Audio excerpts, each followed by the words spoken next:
Welcome to the TalentGrow Show, where you can get actionable, results-oriented insight and advice on how to take your leadership, communication, and people skills to the next level and become the kind of leader people want to follow. And now, your host and leadership development strategist, Halelly Azulay.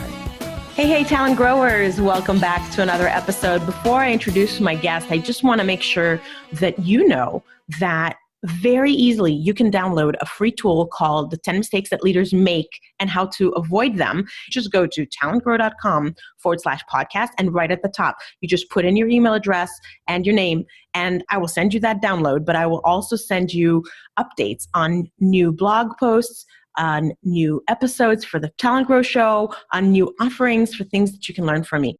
I create a lot of content. Most of it is free for you.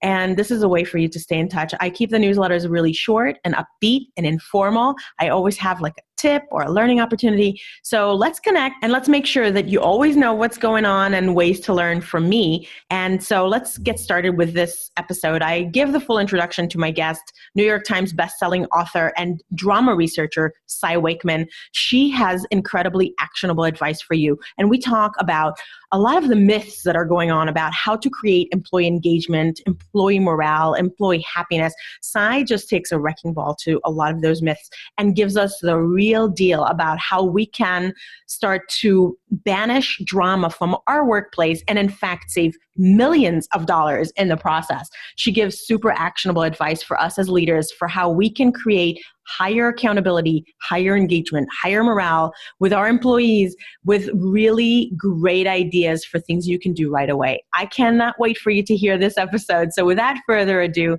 here's Cy Wakeman with me on the TalentGrow Show. Okay, welcome back to another episode of the TalentGrow Show. I'm Halelly Azulay, your leadership development strategist, and this week I have Cy Wakeman. And Cy is spelled C-Y. You'll see that in the show notes and the title, I'm sure. She is a dynamic international keynote speaker, business consultant, a New York Times best-selling author, and a global thought leader with over 20 years of experience cultivating a revolutionary new approach to leadership. She is a certified speaking professional, which is one of those special designations in the world of professional speakers, and she's president and founder of Cy Wakeman, Inc. We're going to talk a lot more about her books. She's a blogger on fastcompany.com, Forbes.com, Huffington Post. She's been on the Today Show, the Wall Street Journal, New York Times, Business Insider. The list goes on. Cy Wakeman, welcome. Thank you, Halelly. You make me sound so fabulous. I hope I live up to that. Well, I think that you are fabulous, and I am really looking forward to having you share some of your wisdom with our listeners. I met Cy at a conference recently. We are both members of the same organization of CEOs and leaders in our industry, and it was so fortuitous that I was able to sit next to you and talk to you and learn a little more about you. And as soon as I did, I knew right away that we need to have you on the show.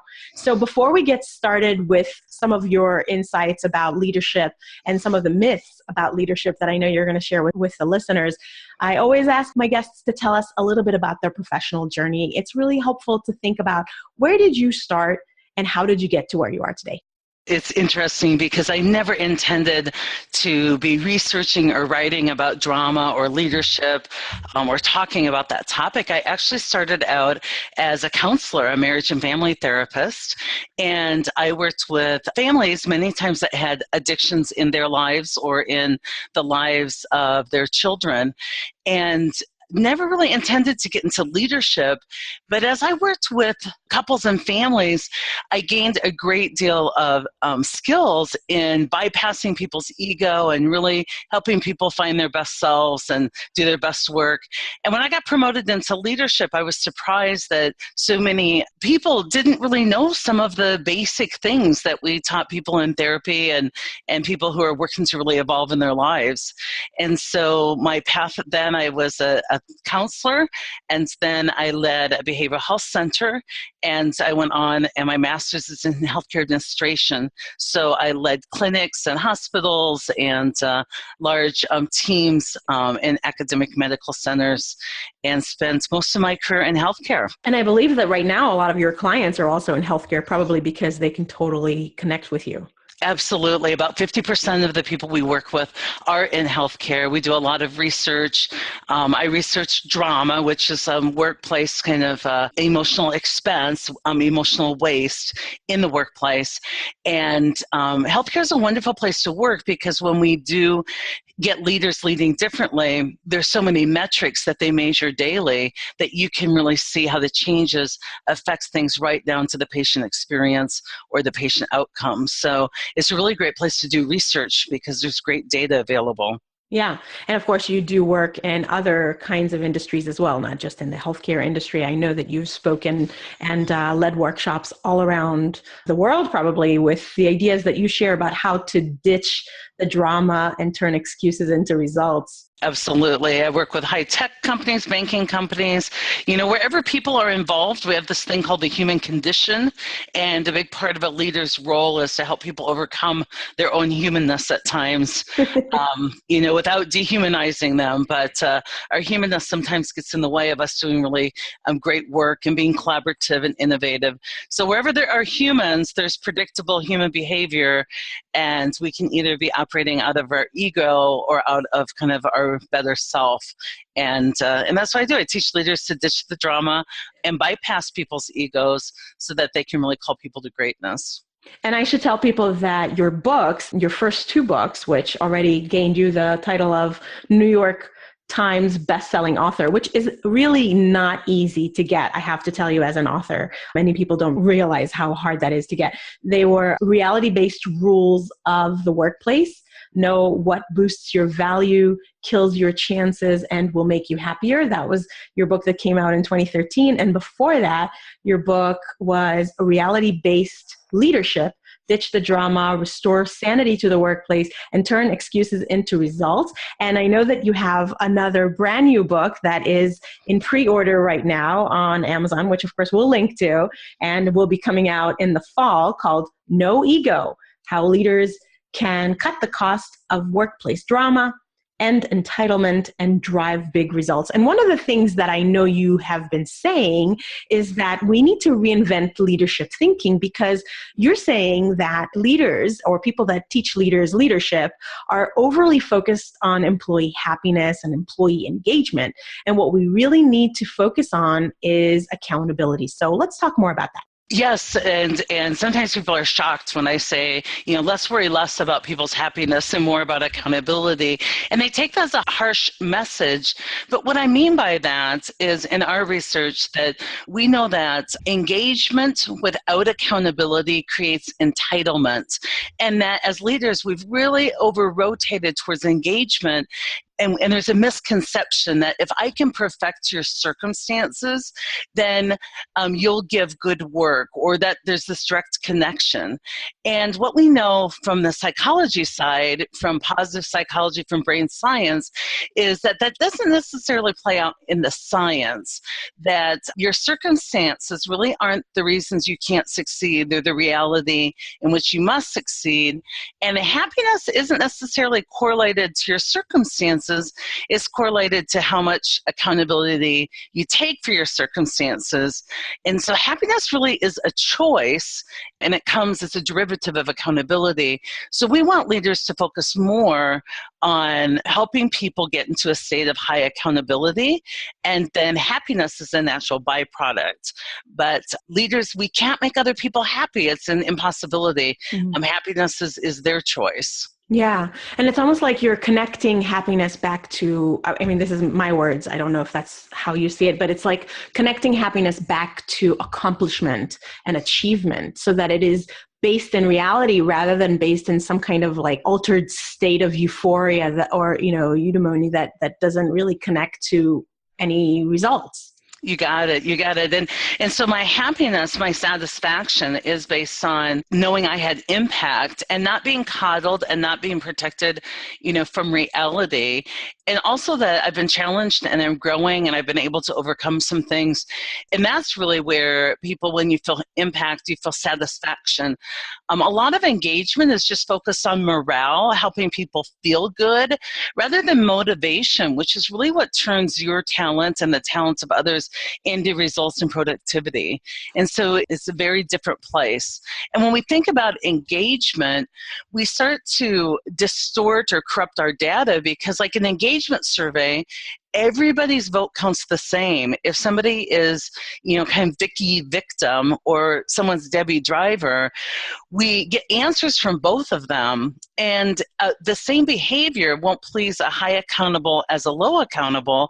And so what is frustrating about that is when we survey everyone, most of the time our investments are made in trying to perfect our circumstances to please low accountable people who are not going to be made happy by investments in their circumstances. They're just simply not connected. Did that make sense? I think so. I want to hear more about what would you like leaders to do instead. So obviously you've written 3 different books about it, so you're not going to be able to tell us everything that you want leaders to do instead, but give us a couple of really clear, actionable nuggets that you think are behind some of this myth-busting stuff that you're teaching. Let's parlay off of the engagement discussion because that's a really actionable item. And I've got a couple other things I think leaders will really be able to take away from our podcast today. Many times when we're focused on people's engagement, we'll have meetings with them and we'll say, what would you like different in your workplace? And we make a large list and then the leader walks away with the list as if it's the leader's responsibility to create and fix those issues so that people can be happy and productive. So a different way to do that is called engaged action planning, where imagine you have 3 sheets of paper on the wall, and sheet number 1, we lead a discussion as a leader that says, what would you like your workplace to be? What type of environment do you want to create? And we make the list listening to our employees. And then the second sheet is, what are you willing to do personally to make that happen? And this is where you add in accountability. It's not just list number 1 that the leader takes away. List number 2 really gets people self-reflecting on what they could do to contribute to the type of environment that they want, that it's not just the leader's responsibility, it's shared responsibility. And many times employees struggle with making that list at first because they're like, well, I'll wait for it, or I'll be here when you get back. And they want to be empowered, but what I tell people is step into the power you already have, which is really impacting your own work environment. And then the third list, that third sheet, is a list, what can we do as leaders to help support the work that you all want to do as employees to create the environment that you want to create. And what that does is it puts the power back in the hands of the people, which is true empowerment, but it's a little bit of a shift on engagement. And it really starts that shared accountability for the workplace environment. And people really step up to that. They feel really good about that. Yeah, I totally hear the empowerment in that. And probably you get some of those people that might be stuck in the victim cycle, really resisting that. But I think that I would imagine it's the leader's job to help them recognize that that's what they're doing and help them move out of that cycle, or just move out of the organization. Yeah. And those are good one-on-one topics where I saw you struggle with, your own accountability in this. And so we believe in keeping feedback very short and self-reflection long. And so it might be, if I saw you struggling in that group session, I would ask for some of your time, and I would keep feedback very short. I would say, I saw you struggling with contributing to what I consider a very important list of how I could impact this. And so what I would like you to do is, over the course of the next couple of days, come up with 5 ways that you could have impact, and we'll meet on Thursday and you can present some of those to me and give people time for self-reflection, because we know that self-reflection bypasses the ego, and that venting is actually the ego's way of avoiding self-reflection. And that's another mistake I see so many leaders make.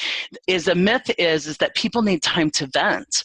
And we know that the average person spends 2.5 hours a day in drama, pretty much venting, gossiping, resisting change, questioning strategy, kind of walking around going, this is sick and wrong. And 2.5 hours is an amazing opportunity for leaders, because if you think about that per head count, if you could recapture 2.5 hours a day per head count and put that back into serving your customers or your patients, it's an enormous upcycle and an enormous conservation and redirection of energy. And so I say a lot, leaders don't really manage people, they manage energy. And a lot of energy is venting about why we can't or why we shouldn't have to. And one thing leaders can do is move away from that and talk about what we want to create, and then bring the group into how could we, instead of why we can't, let's focus on how we can. And it's just an energy shift that really changes movement and work that happens in groups of people. Wow. I mean, that statistic of the 2.5 hours just blows your mind when you think about what a huge waste that is. And that certainly impacts people's happiness. I mean, just stop doing that and you'll be happier. Exactly. And we were shocked. And that's how I became known as a drama researcher, because I actually first quantified the amount of time people spent in drama. Yeah. And I did that through observation. We did that through a series of surveys, both for leaders and employees and HR leaders. And when we have helped organizations and we can help them measure, when drama diminishes, we're even talking 20 minutes less of drama a day per head count has equaled millions of dollars in a quarter for our client organizations. It's an incredible waste in the business, but we've accepted it as a cost of doing business, and it really doesn't have to be. Mm-hmm. So we teach tools like ego bypass. Like if someone's venting, I was taught as a leader, like let them vent. And venting feels good, and it seems like you're being helpful and people are sharing feelings. But venting, it really begets more venting. There's a lot of research that shows there's neural pathways formed when you're venting that then need fed. They're itchy. They need more venting to kind of keep that neural pathway satisfied. And we really believe that venting is the ego's way of avoiding self-reflection. So when someone comes in to vent to me as a leader, I ask them a question to move them beyond venting, which is the ego's work, into self-reflection. We just bypass that ego. So great question leaders can use is, let's say I have someone venting about their partner in IT and they just, aren't doing what we need them to do and they're screwing things up, is I'll say, oh my gosh, it sounds like our partners in IT are struggling. What are you doing to help? And that really just stops the venting, and people start to self-reflect, and they're like, what do you mean? What am I doing to help?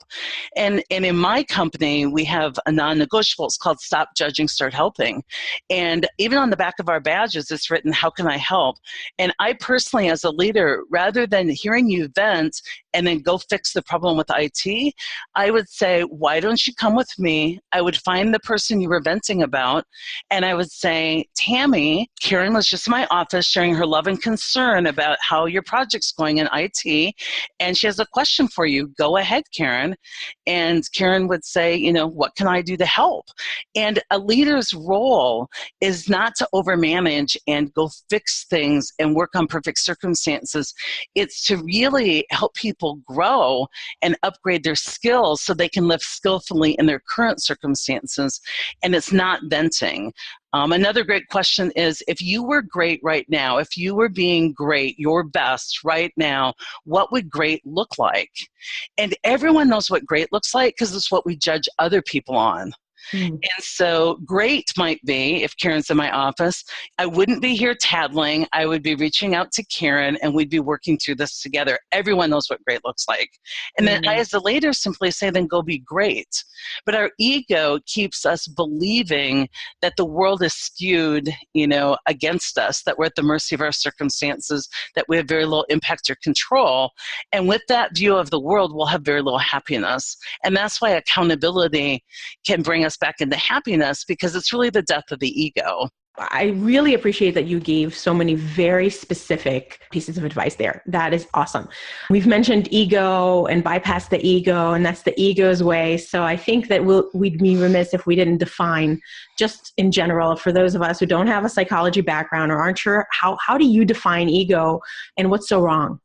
That's such a great question, because ego sometimes is confused with confidence, and confidence is really, I have confidence in my ability to collaborate with others and to crowdsource and to be resilient and overcome tough challenges and bring value to the table. Ego is different. Ego is this narrator that is always going on in the frontal part of your brain, and it narrates the world from kind of a victim perspective. It distorts your view of reality. It's like a set of prescription glasses that you put on, but they're the wrong prescription. And so an ego sees insult many times where there isn't any, and egos create stories to justify why you didn't step up and do what you knew would be great to do. Because egos kind of eat anger for lunch, and so to stay alive, they need to be angry about a lot of things. And people don't realize when your ego comes out to play. So for instance, if you just after this podcast get quiet and just listen to the thinking going on in your head, it's not you that's doing the thinking. When you wake up in the morning, you don't say, I'm going to start thinking. You're already being thought. And that thinking is this narrator that I want to teach people to disengage from and to observe, so that they have this freedom of choice to stop believing everything they think. So let's say I walk in my office today and I get a call from my manager, and he says, how are you coming on our main project? And I say, I'm a little behind. And he says, I've noticed you're behind on quite a few things. And I'm just honest. I say, I am behind on quite a few things, and I would love your help in working on priority setting. So far, there's just no pain or stress just dealing with reality. I'm working on priorities and I'm trying to get caught up, and I'm being honest with my leader. There's no pain. But my ego's narration of that is very different. My leader is a micromanager. He doesn't trust me. He treats me like a child. He calls me up. And the reason he's doing this is he wants to cut this project, and I'm going to end up not being available for promotion because this project is very visible, and I'll eventually lose my job, and my kid's in medical school, and he'll have to drop out, and he was going to save kids in Uganda, and now children in Uganda are going to die. And I exaggerate that because I want people to just listen to how often their ego is narrating their world. And if they would just listen and be very careful what they believe, they could come back to reality, which our reality isn't what causes our stress. It's a story we make up about our reality, and our egos are the most wonderful storytellers in the world. If I'm operating out of ego, I act evasive with my boss. I get defensive with my boss. I really co-create that which I fear. But if I just come back to reality and I say, what do I know for sure? I know that my boss checked on my progress. I know that I gave him a status report, and I know that I asked for help. Then my behavior around my boss is going to continue to give him good updates, change priorities, and get caught up, and show my boss that I can take great feedback and work through things very quickly, which is all co-creating some really good stuff. So our ego's really not to be trusted. It distorts our view on reality.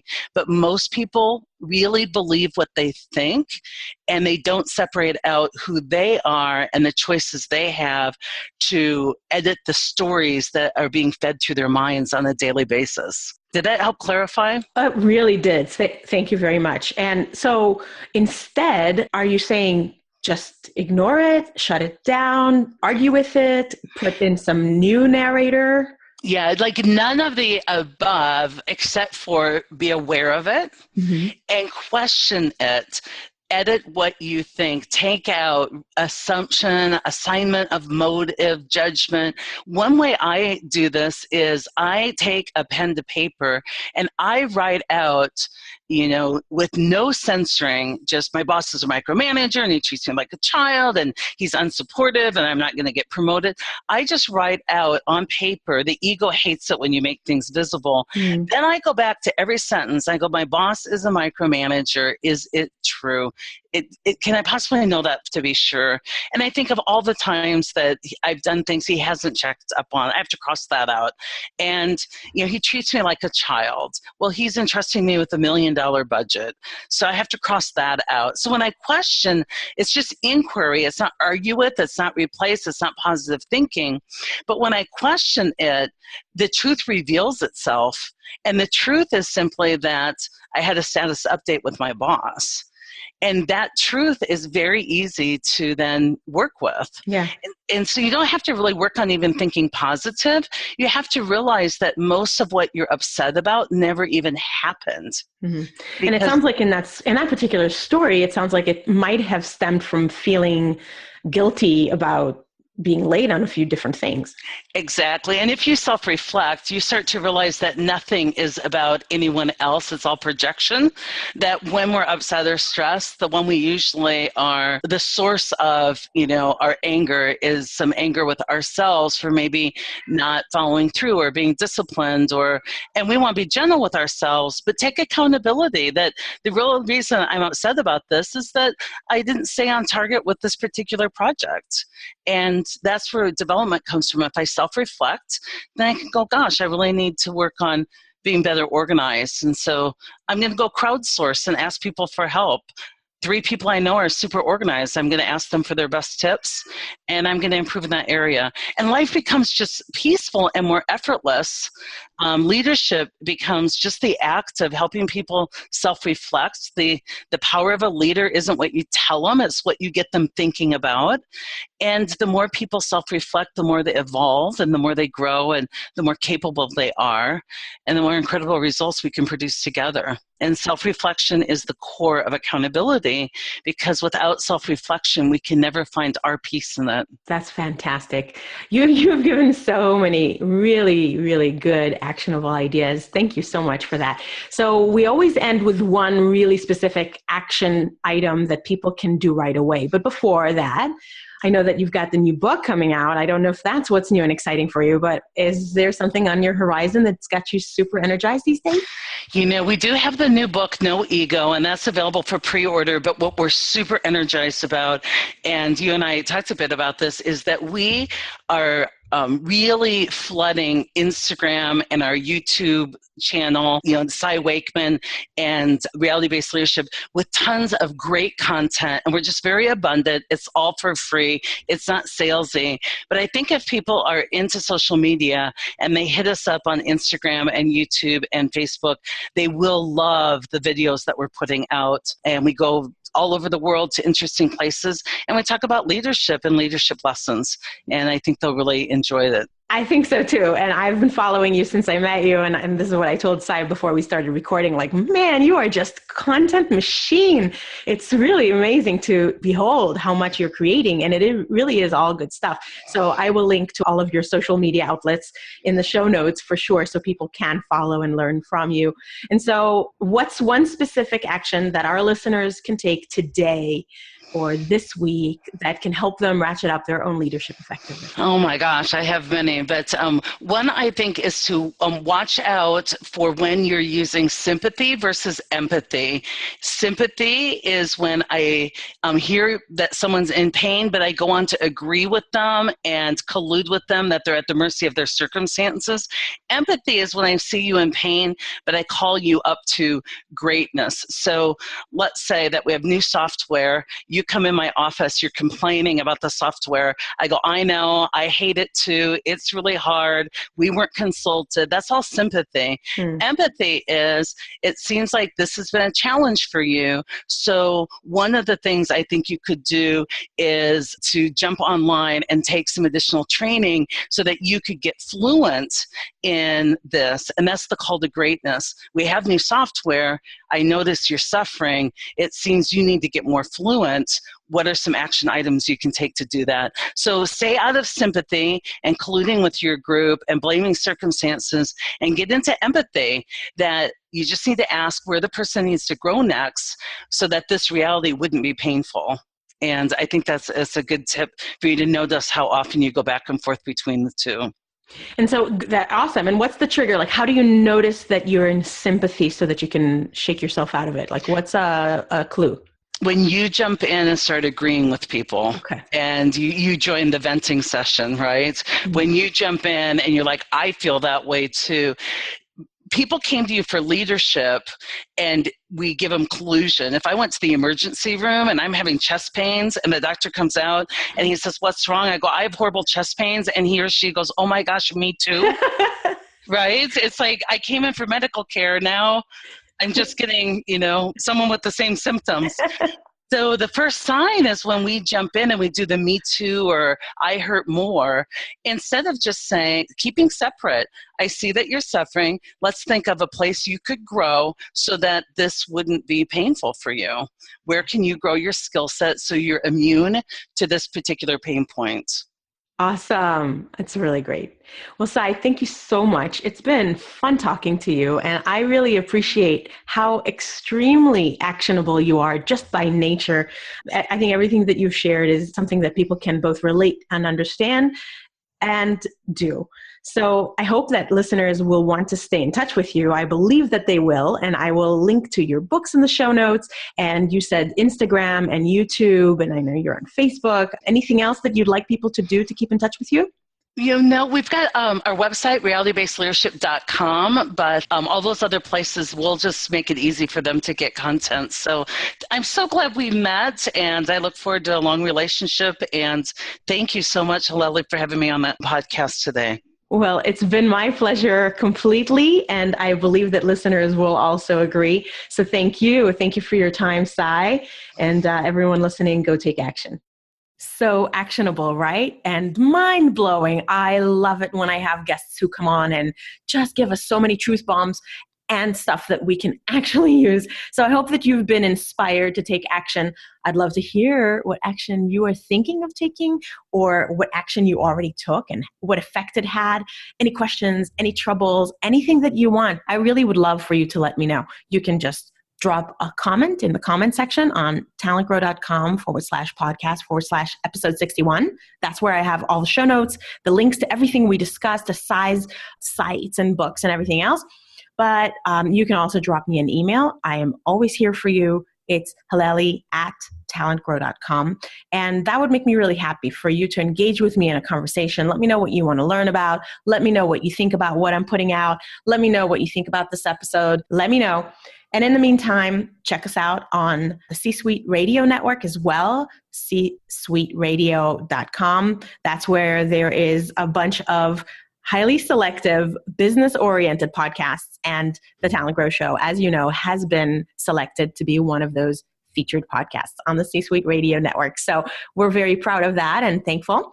And I hope you make today great. I'm Halelly Azulay. You're a leadership development strategist, and I appreciate you.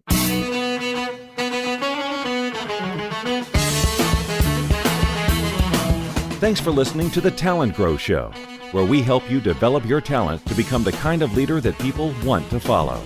For more information, visit talentgrow.com.